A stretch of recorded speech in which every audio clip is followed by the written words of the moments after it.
আসসালামু আলাইকুম, স্বাগত জানাচ্ছি আমাদের প্রথম ব্লগে। তো আজ আমরা যাচ্ছি কোরবানির গরু কিনতে। তো আজ আমরা কোরবানির হাটে যাচ্ছি। তো আমার সঙ্গে আছে ফাহিম এবং আমার ছোট ভাই। তো আমরা কোরবানির হাটের দিকে যাচ্ছি। প্রথমে আমরা যাব ছাগল হাটি। তো ছাগলের হাটের ভিতর দিয়েই আমাদেরকে যেতে হয় কোরবানির পশুর হাটে। তো এখানে আমরা কিছু খাসি দেখব যে একটা খাসি নেওয়া যায় কিনা। তো এই খাসি দুইটা আমার প্রচণ্ড ভালো লেগেছে। তো অনেক দামাদামি করলাম, আসলে খাসি দুটো নিতে পারলাম না, মিলল না। তো খাসি দুটো দেখতে অনেক সুন্দর। তো যাই হোক, এখন আমরা যাচ্ছি গরুর হাটের দিকে। তো এখনও প্রচণ্ড গরম, গরু আসতেছে, গরু দেখতে পাচ্ছেন গাড়ি করে আসতেছে।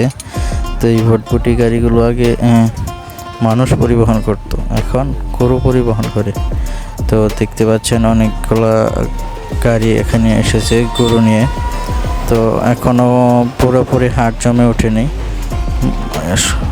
এখন প্রচণ্ড রোদ আর প্রচণ্ড গরম, এর ভিতরে কিছু গরু নামছে যেগুলা গাছের ছায়ার নিচে দাঁড়িয়ে আছে। তো আমরা এখন হাঁটি হাঁটি পাপা করে দেখব যে গরুগুলো কীরকম দাম চায়। তো অনেক দামাদামি হচ্ছে। তো এখনও বড় বড় গরুগুলো নামে নাই। তো এখন যে গরুগুলো আপনারা দেখতে পাচ্ছেন এগুলো ছোট ছোট গরু। মানে এই যে গরুটা দেখতে পাচ্ছেন এই গরুটা চাচা অনেক চাপা মারতেছে যে এই গরুকে কিছুই খাওয়ানো লাগে না, না খাইয়ে অনেক দুধ হয়। তো যাই হোক, চাচার চাপা অনেকক্ষণ শোনার পরে এখন আমরা হাটের দিকে অগ্রসর হলাম। তো দেখতে পাচ্ছেন আমার ছোট ভাই এই যে সাদা গরুটা পছন্দ করেছে, ওর আবার এইগুলা গরু অনেক পছন্দ, সে নিয়মিত গরু পালে। তো এই চাচা গরু কিনতেছে, দেখতেছে। তো আমরা এর মধ্যে যে দাঁড়িয়ে থাকলাম কিছুক্ষণ। তো এই গরুটা প্রায় দামাদামি করে আমাদের বনে গিয়েছিল পালনের জন্য। তো মাঝখান থেকে এই চাচা এসে একটু দামাদামি করছে, এর মধ্যে আবার ফাহিমের লাগছে তৃষ্ণা। তো ফাহিম তার তৃষ্ণা মেটাতে তার ছোটো কাকুকে বলল এবং সে একটি 7 আপ এনে দিল। তো ফাহিম আবার বলছে যে বাবা ঝালমুড়ি খাবো।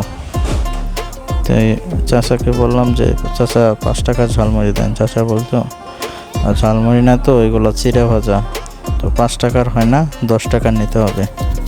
তো চাচা দেখেন কীভাবে চিড়ে ভাজাগুলো মিক্স করছে। তো আমি আবার বললাম যে একটু ঝাল কমিয়ে দিন, কারণ ছোটো মানুষ, সে ঝাল খেতে পছন্দ করে না।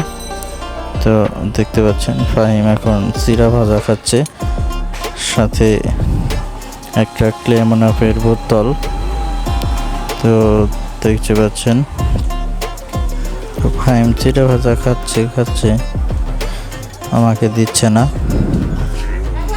এদিকে চাচা দেখেন কিভাবে বসে আছে। চিড়া ভাজা খেয়ে আমার অনেকটা লোভ লাগলো। তো এর মধ্যে আবার ফাহিম দৌড়ে এই পাখি জোড়ার কাছে গেছে। এখানে গরু হাটের সঙ্গেই কবুতরের এবং পাখির হাট। ফাহিম বলতেছে যে আমাকে পাখি কিনে দাও। পরে ভাইকে বললাম, সে পাখি বিক্রেতা ভাইকে বললাম, সে বলল যে পাখিটি বিক্রি হয়ে গেছে। তো যাই হোক, আমরা আবার গরু হাটে ফিরে আসলাম। এখন অনেকটাই গরুর হাট জমে উঠেছে। চারিদিকে গরুর হাটের প্রাকৃতিক সৌন্দর্য অনেক মুগ্ধ করে। তো আমরা এখন ঘুরে ঘুরে গরুর হাট দেখতেছি। ফাহিমও এই গরমের মধ্যে অনেক কষ্ট করে গরুর হাট করতেছে। তো আমার গরুর হাট করতে করতে ক্লান্ত। তো এখন এখানে লেবুর শরবত বিক্রি করছে এক চাচা। তো আমরা লেবুর শরবত খেলাম। এরপর আবারও আমরা এখন অনেক ঘোরাঘুরি করে ক্লান্ত, আর করতে পারছি না। তো এখন বাড়ির দিকে চলে যাব। আজকে আর গরু আমাদের কেনা হলো না।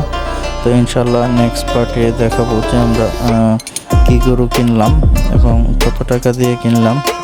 তো এই গাড়িগুলো দেখতে পাচ্ছেন, এগুলো সব গরু এসে এখানে এই গাড়িগুলো দিয়ে গরু আসছে। তো রাস্তার দিয়ে এখন আমরা চলে যাচ্ছি। তো দেখা হবে নেক্সট পার্টে, আমরা কিভাবে গরু কিনলাম, কি গরু কিনলাম।